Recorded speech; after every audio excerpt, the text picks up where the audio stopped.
Отдых нужен всем. Каждый из нас, думая о выходных, планирует, как он их проведет. Кто-то с ужасом думает о том, сколько дел накопилось, и отдохнуть никак не удастся. У кого-то портится настроение от мысли, что придется весь день провести дома у телевизора. А существует ли универсальный рецепт отдыха? Что такое вообще отдых? Зачем он нужен в природе? Что именно восстанавливается во время отдыха? Давайте попытаемся разобраться в этих вопросах. Давайте для простоты уберем примеры усталости от непривычного, тяжелого физического труда. Абсолютное большинство моих зрителей к нему не имеют никакого отношения. В наше время большинство людей не поднимают ничего тяжелее компьютерной мышцы. Тем не менее, к концу недели вы полностью истощены. И очень многие даже в молодом возрасте мечтают просто проспать полдня. А где вы так устали?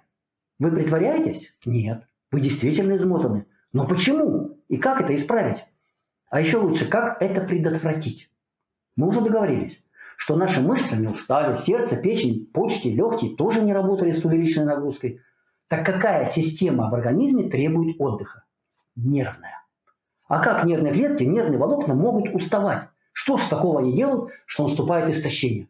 Если мы посмотрим на них в микроскоп или проверим на наличие метаболитов, то не увидим разницы с отдохнувшими, не уставшими. Все химические реакции в них идут с той же интенсивностью. Но нам нужно отдохнуть, часто поспать. Почему некоторым людям нужно 12 часов сна в день, а другим достаточно 3-4? Воспитание, образование, социальное положение, а зачастую и возраст не имеют к этому никакого отношения. Откуда берется усталость, принявшая в наше время характер пандемии? Это канал «Аппаратная психотерапия Аудиокатарсис» и я ее автор и ведущий, доктор Родион Кузнецов. С конца прошлого века я занимаюсь проблемой математической модели нервной системы. И на этом канале я рассказываю о практическом применении данной модели. Как знание принципов работы нервной системы поможет вам стать энергичным, уверенным в себе, счастливым человеком. Не уставать, а наполняться энергией. И работая, и отдыхая. По нашим нервам не протекают энтузиазм или усталость, картинки или звуки. По нервным волокнам протекает только электрический ток, который мы называем нервными импульсами. Направление и мощность этого потока и определяет нашу энергичность, наши эмоции, наше здоровье, нашу жизнь, нашу судьбу. Мозг – это совершенный электроприбор, для работы которого требуется электрическая энергия. Чем больше электроэнергии поступает в центральную нервную систему, тем мы энергичнее, бодрее, работоспособнее, тем меньше мы испытываем усталость. Если же электричества поступает мало, то мы вялые, истощенные субъекты, живущие в глубокой депрессии. Что определяет величину этого потока? Откуда вообще берется это электричество? Генераторами электрических импульсов в нашем организме работают рецепторы. Это они превращают в электрический сигнал все виды окружающих энергий. Источников же энергии всего два. Это окружающий нас мир, который дарит нам энергию солнца, земли, воды, воздуха и изменение состояния нашего организма. На эти изменения физического и химического состояния тела рецепторы реагируют точно так же, как на изменения в окружающем мире. Сильные изменения в нашем организме мы воспринимаем как дискомфорт физический, как боль. То есть для работы нервной системы существует два источника энергии. Внешний мир и внутренняя боль. Но рецепторы зачастую и в том и в другом случае одни и те же. Почему разные источники дают такую разную энергию? Энергия внешнего мира колоссальна и не зависит от нас. Мы можем ее просто брать. И мы ее просто берем. Для того же, чтобы изменилось состояние нашего организма, наш организм должен приложить энергию. Таким образом, коэффициент полезного действия во втором случае намного ниже. Возникает дефицит энергии, поступающей к центральной нервной системе. Работоспособность нервной системы снижается. Поступившей энергии недостаточно для обеспечения всех процессов. И энергия начинает отбираться только для жизненно важных. Постепенно развиваются усталость, утомление, истощение, выгорание. Так же, как мы не знаем, как не уставать, мы понятия не имеем, как отдыхать, как восстанавливаться.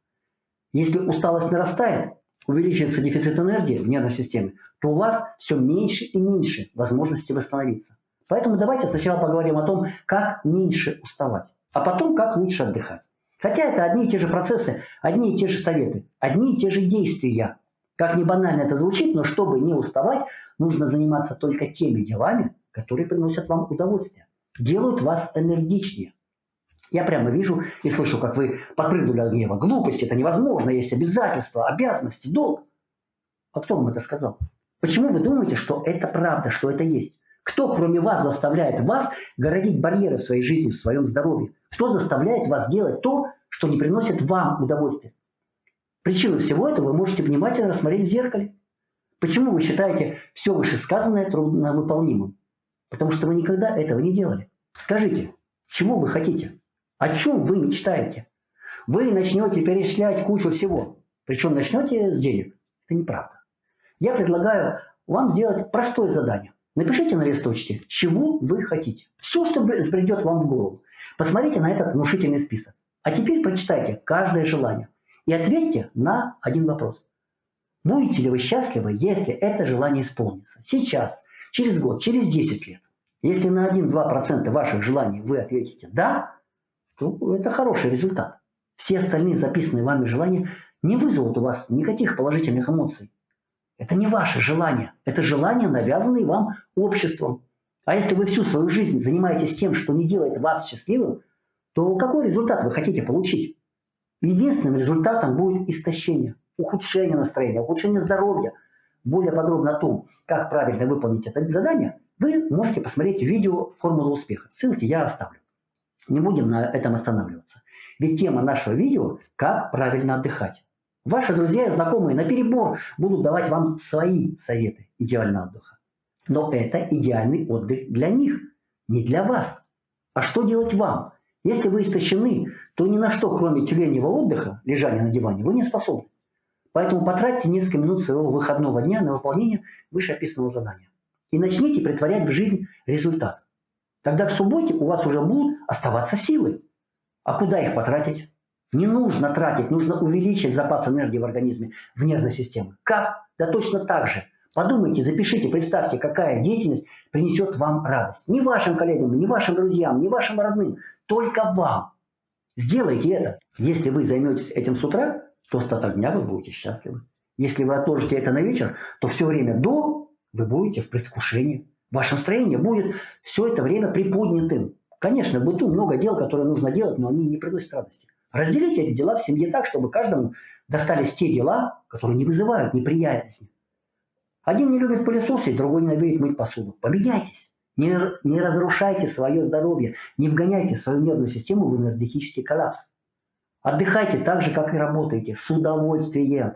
Нет единого универсального рецепта отдыха. Делайте то, что делает вас счастливым. Каждый день задавайте себе вопрос, был ли я сегодня счастлив. Если нет, то день был прожит зря.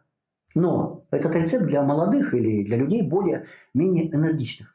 А что делать большинству? Что делать тем, если вашей энергии не хватает даже на то, чтобы выполнить задание, о котором я говорил? Ждать, когда отпустят?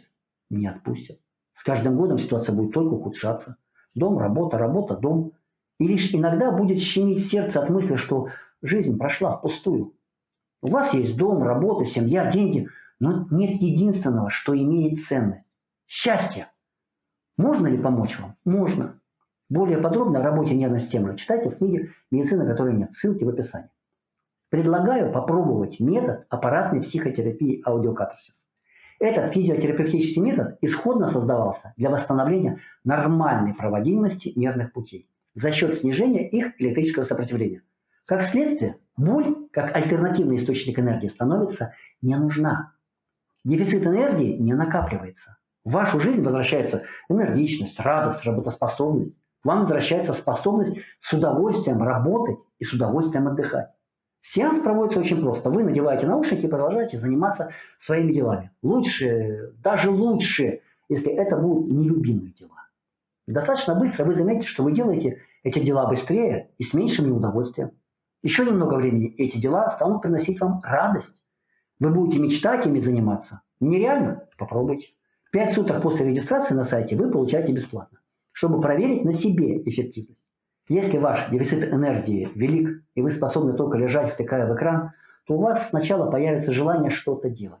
Чем сильнее ваш дефицит, тем дольше вам придется ждать результата. Но результат будет обязательно.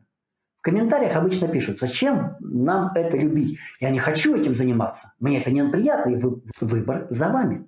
Мы говорим с вами о тех делах, которые делать все равно придется. А как на них реагировать? Выгоранием или радостью? Решать вам. Сделайте так, чтобы каждый день вы испытывали счастье. Хотя бы немного. А лучше постоянно. Проводите сеансы аппаратной психотерапии аудиокатарсис. Наполняйте свою жизнь энергией, работоспособностью, уверенностью в себе, счастьем. Будьте здоровы и счастливы.